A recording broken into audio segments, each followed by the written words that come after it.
প্রবাসীরা হচ্ছে সাদা কাগজের মতো। কাগজ যেমন লেখা ফেলাইলে কাগজের আর কোনো দাম নাই। একটা পৃষ্ঠার মধ্যে যখন লেখা ফেলায় তখন আর এই পৃষ্ঠার কোনো দাম নাই। প্রবাসীরা হচ্ছে এরকম, যতক্ষণ টাকা দিতে পারে ততক্ষণ সবার কাছে অনেক ভালো থাকে, অনেক ভালো থাকে, অনেক সম্মানের থাকে। আর যখন টাকা দিতে পারে না তখন কারোর কাছে কোনো সম্মান থাকে না প্রবাসী। কেন ভাই, প্রবাসীরা কি এটুকু সম্মান পানা না? প্লিজ পুরোটা ভিডিও যদি দেখতে হয়, জানতে হয়, একটু সাথে থাকতে হবে, একটু সময় দিতে হবে। সবার কাছে রিকোয়েস্ট রইল, প্রবাসীরা কি একটু সম্মান পানা না? এই যে লাখ লাখ টাকা দেশে পাঠাইতেছে, প্রতি মাসে মাসে হাজার হাজার টাকা বাংলাদেশে ঢুকে, হাজার হাজার লাখ লাখ টাকা বাংলাদেশে ঢুকে। লাভ হয় কার? ব্যাংকের মাধ্যমে পাঠায়, সরকারের কিছুটা লাভ হয়।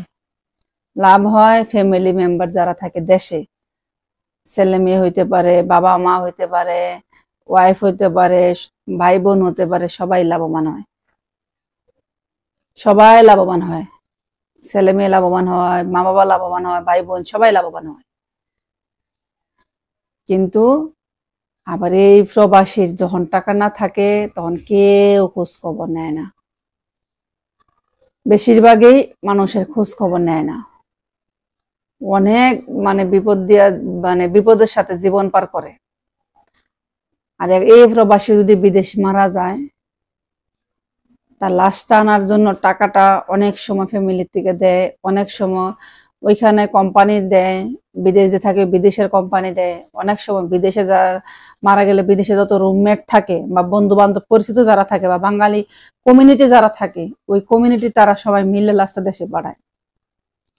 কেন আমাদের সরকার কি এই কাজটা করতে পারে না? যে একটা প্রবাসী বিদেশ মারা গেছে, সে তো যেহেতু চাকরি যতদিন বিদেশ ছিল এতদিন তো সে টাকা পাঠাইছে, টাকা যে পাঠাইছে ইন্টারেস্ট হিসাবে তো কিছু কম বেশি আমরাও পাইছি।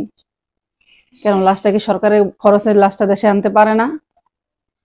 এইটুকু সুবিধা কি সরকারের কাছে প্রবাসীরা পায় না?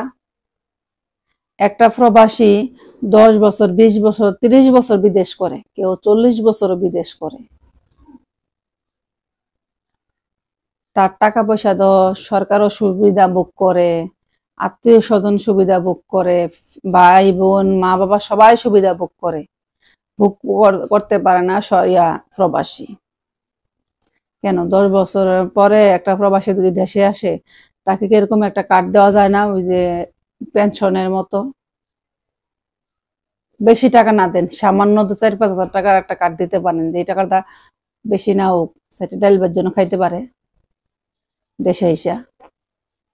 সকল প্রবাসীরা কিন্তু লাখ টাকা ইনকাম করে না, বেতন পায় না বিদেশ গিয়ে। কিন্তু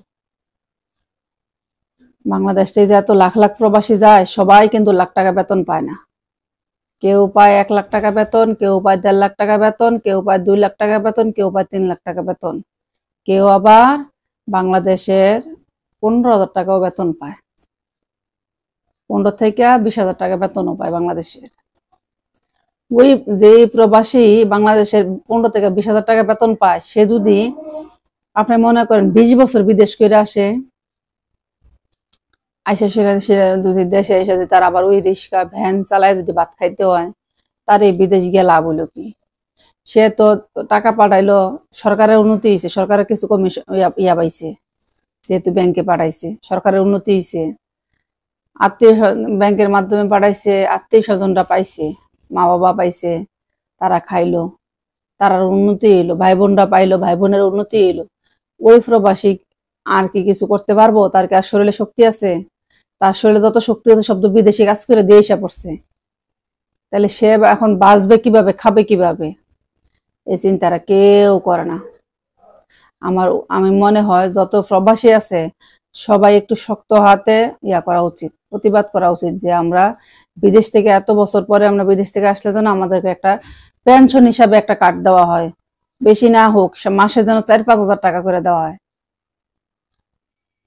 যেন আমরা ডাল ভাত খাই জীবনটা বাঁচাইতে পারি। সবাই কিন্তু লাখ টাকা বেতন পায় না প্রবাসী গেলে।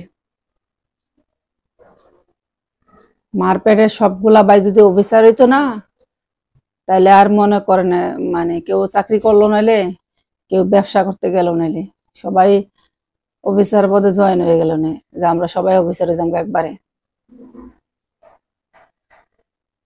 আর কেমন ধরো মা বাবা, হাইরে ছেলের এত কষ্টের টাকা পয়সা সুন্দর করে খায়, সবার ভবিষ্যতে চিন্তা করে। এই যে ঘরের মধ্যে 4-5 জন ভাই বোন থাকে বা 6-7 জন ভাই বোন থাকে, সবার ভবিষ্যতের কথা চিন্তা করে। কিন্তু ওই প্রবাসী যে বিদেশ থাকে, শুধুমাত্র তার ভবিষ্যতের কথাটা চিন্তা করে না, তার লাগে একটু কান্দে না। সবার ভবিষ্যৎ আছে, শুধু ভবিষ্যৎ নাই প্রবাসীর। সবার ছেলে মেয়েরে মানুষ করতে দিব, বিয়ে শাদী দিব, বিদেশ পাঠাই দিব ছেলেরা থাকলে। খালি ওই প্রবাসীরই ছেলে মেয়েরা লেখাপড়া করাই দিব না, প্রবাসীর ছেলে মেয়ে বিয়ে শাদী দিতে দিব না, প্রবাসীর ছেলেদেরকে কোনো সময় কোনো কালে হয়তো বাইরে পাঠান লাগবো না। তারা মনে করে প্রবাসে খালি টাকা টাকা। আবার এরকম অনেক প্রবাসী আছে মাসে মনে করেন 15-20 হাজার টাকা করে বেতন পায়, ওইটার থেকে সামান্য সামান্য সামান্য সামান্য টাকা জমাইয়া সে একটা ঘর তোলে। মনে করেন 7-8টা ভাই বোন থাকলে সবাই মিলে লাস্ট মুহূর্তে কি করে জানেন, বাড়ি ভাগাভাগি করে, কইরা সেরে কি করে, তারা ওই বিল্ডিংটা তাদের দখলে নিয়ে যায়। আর এই প্রবাসীরে জায়গা দিয়ে তুমি ঘর তুলে থাকো। এই প্রবাসীরা মনে করেন 20 বছর বা 30 বছর কাজ কইরা সেরা উনি একটা ঘর তুলছে। ওনার পক্ষে কি সম্ভব কোনোদিনও যার একটা ঘর তুলবার? এটা কিন্তু কেউ চিন্তা করে না। মা বাবা মনে করে তার টাকা পয়সা কি কম আছে নাকি, তো বিদেশ থেকে যে আস্তে আলাদা করে ঝোলা জমাইছে না, সে তো আর আলাদা করে জানতো না এই প্রবাসী যে আমার ঘরে এত বড় টাকা আছে। প্রবাসী যদি জানতো যে আমার ঘরে এত বড় ডাকাইতেছে, আমার সেভ করে থাকা উচিত, তাইলে প্রবাসী সবার আগে সেভ করে চলতো, তাইলে আর প্রবাসীর কান্দন লাগতো না, কখনো কোনোদিনও কান্দা লাগতো না। মানুষ একজন আরেকজনকে অনেক বেশি ভালোবাসে, শুধুমাত্র ভালোবাসে না প্রবাসীদেরকে, শুধুমাত্র ভালোবাসে না প্রবাসীদেরকে। প্রবাসীরা কখনো কারো কাছে কোনো ভালোবাসা পায় না, যতটুকুই পায় সেটা হচ্ছে টাকার বিনিময়ে। তার টাকা আছে সেজন্য তাকে ভালোবাসে, তার টাকা নেই তাকে ভালোবাসাও নেই।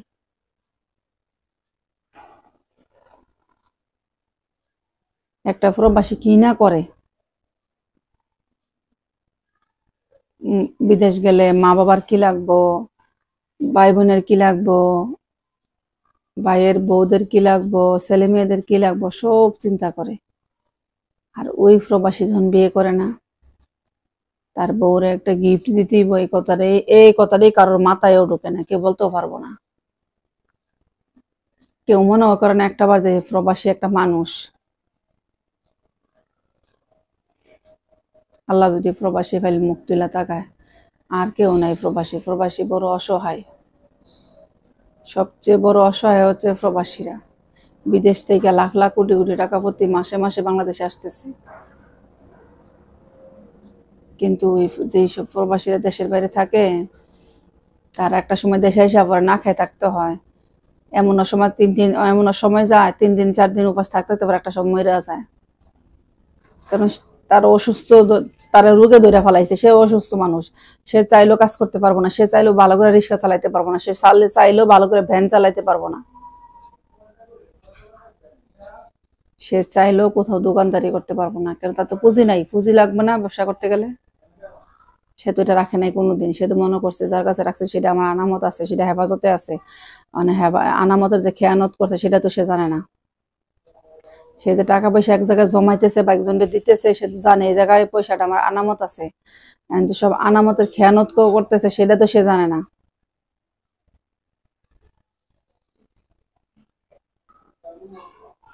যাদের কাছে আনামত রাখে, প্রবাসীরা অনেক বিশ্বাস করে কিন্তু আনামত রাখে।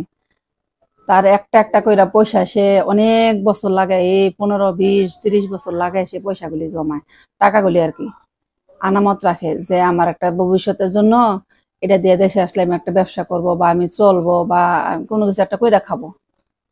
কিন্তু তারা কি করে জানেন, এটা দিয়া অন্যদের মানে নিজেদের ভবিষ্যতের চিন্তা করে। তাড়াতাড়ি বাড়িতে একটা বিল্ডিং তোলার দরকার, তাড়াতাড়ি হ্যাঁ একটা ছোট ভাই আছে তার একটা কাজে লাগাইবার দরকার, মা বাবা এগুলি করে। কিভাবে বেইমানি করে, প্রবাসী টাকা কিন্তু খাইতেছে, আবার বেইমানিটা প্রবাসীর সাথেই করতেছে। আবার ওই যে খালা মামু থাকে না, বোনের লগে মিডা মাত মাইত্যা, তাদের যদি কোনো সুযোগ সুবিধা নেওয়া লাগে সেটাও তারা নেয়।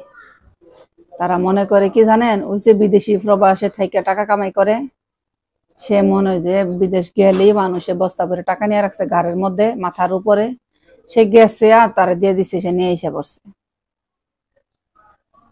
একটা বার মনে করে না যে একটা প্রবাসী বিদেশ গেলে 10 ঘন্টা 12 ঘন্টা কিন্তু ডিউটি করে শুধুমাত্র পয়সার জন্য, শুধুমাত্র টাকার জন্য। অনেক জ্বর থাকে, 104 ডিগ্রি জ্বর নিয়েও সে প্রবাসী কাজে যায়, শুধুমাত্র পয়সার জন্য, শুধুমাত্র টাকার জন্য। একটা প্রবাসী না অনেক সময় মনে চায় মায়ের হাতের ওই রান্নাটা যদি একটু খাইতে পারতাম, বা মা ফোন দিছে, বাবা আজকে বাসায় ঘরে আজকে এটা রান্না করছি, তখন কিন্তু প্রবাসীর খুব মন চায় যে আমি যদি একটু খাইতে পারতাম সবার সাথে বইসা। আল্লাহ প্রবাসীর ওই নসিব দেয় নাই। প্রবাসীর রিজিক সবসময় কাটা থাকে, প্রবাসীর রিজিকে সবসময় খারাপই থাকে, ভালো আর হয় না। কেন জানেন? প্রবাসীরা সবাই ঠকায়, সুযোগে সবাই ঠকায়। আল্লাহ যদি প্রবাসীর উপরে মুখ তুলে তাকায়, এছাড়া আর কোনো কিছু করার নাই। অনেক প্রবাসী দেখবেন দেশে বিদেশ থেকে দেশে থেকে অনেক বছর থেকে আসছে, আইসিরা তার সাথে তার যে ওই যে মা বাবা ভাই বোন তারা যে বেইমানি করলো, তার টাকা পয়সা সব নিয়ে গেল হাতের থেকে, সে এই কষ্টটা বা তার যে এখন বর্তমানে অবস্থা খুবই খারাপ, খুবই বাজে অবস্থা, তার না পারে তার মা ভাই বোনরে বিশ্বাস করাইতে, না পারে বাবা মারে বিশ্বাস করাইতে, কেউ রে পারে না বিশ্বাস করাইতে। সবাই মনে করে মিশা কথা, যে ইচ্ছা করে ওইটি করতেছে। আর আত্মীয় স্বজন যারা থাকে বা পাড়া প্রতিবেশী, সবাই মনে করে তার তো অনেক টাকা পয়সা আছে, তাতে যা আনতে পারি তাই লাভ। এটা একটা বার চিন্তা করে না এই প্রবাসীরা কেমনে বাঁচবো, কেমনে খাইবো। আসলে যে বলতেছে তার অবস্থানটা বেশি একটা ভালো না, কতটুকু সত্য এটা কেউ বিশ্বাস করে না। সবাই মনে করে দেয় না, পায় না, খায় না, তার আর হয় নাই, তাদেরকে চাইছে, তাদেরকে অপমান করে। আরে মা, তোমরা চাইছো বলে কি আমার দ্বিতীয় কোনো কন্টাক্ট আছে? মানুষকে আল্লাহ সারা জীবন ভালো দিনই রাখে, খারাপ দিন মানুষের আসতে পারে না। না, তাদের গান দিল না, খাইলো না, তাদের দিল না, কেন কইলো চাওয়া যাওয়ার কারণে তারা দিল না কিসের জন্য? তাদের গায়ে লেগে গেল, তাদের অপমান হয়ে গেল। আবার অনেকে কি বলে জানেন, এই প্রবাসী বিদেশ থেকে এত কষ্ট করে টাকা, প্রবাসী এত কষ্ট করে টাকা কামাই করে দেয়, সবাই খায় মজা কইরা। আবার অনেকে বলে প্রবাসী বিদেশ থেকে এখন অবস্থা খারাপ হয়ে যায়, বলে কি প্রবাসীরে বিদেশ নাকি বলে প্রবাসী পাপ করছে অনেক, এজন্য দেশে প্রবাসী সাজা ভোগ করতেছে। এই আত্মীয় স্বজনরা যে কদিন আগে যে পয়সা খাইছিল, তারা সব ভুইলা গেছে যে কার টাকা খাইছিল বা কারি আবার নিয়ে এখন এত আলোচনা করতেছি। হাই রে প্রবাসী, এইসব আত্মীয় স্বজন থাকার চেয়ে না থাকাটা অনেক ভালো। যারা যারা আমার এই লং ভিডিওটা দেখবেন, প্লিজ সবার কাছে রিকোয়েস্ট, চ্যানেলটাকে সাবস্ক্রাইব করবেন, লাইক দিবেন, সুন্দর একটা কমেন্ট করবেন এবং একটা করে শেয়ার দিবেন। আর যদি কারোর প্রবাসী গল্প আমার মাধ্যমে শেয়ার করতে চান, তারা সবাই ইউটিউব চ্যানেলের বায়োতে আমার ফেসবুকের লিঙ্কটা দেওয়া আছে, ওইখানে গিয়ে মেসেঞ্জারে নক দিবেন। ইনশাল্লাহ আপনাদের সাথে কথা বলবো এবং আপনাদের ভিডিওটা আমি আপলোড দেবো আমার এখানে শোনার পরে। আসি, সবাই ভালো থাকেন, সুস্থ থাকেন।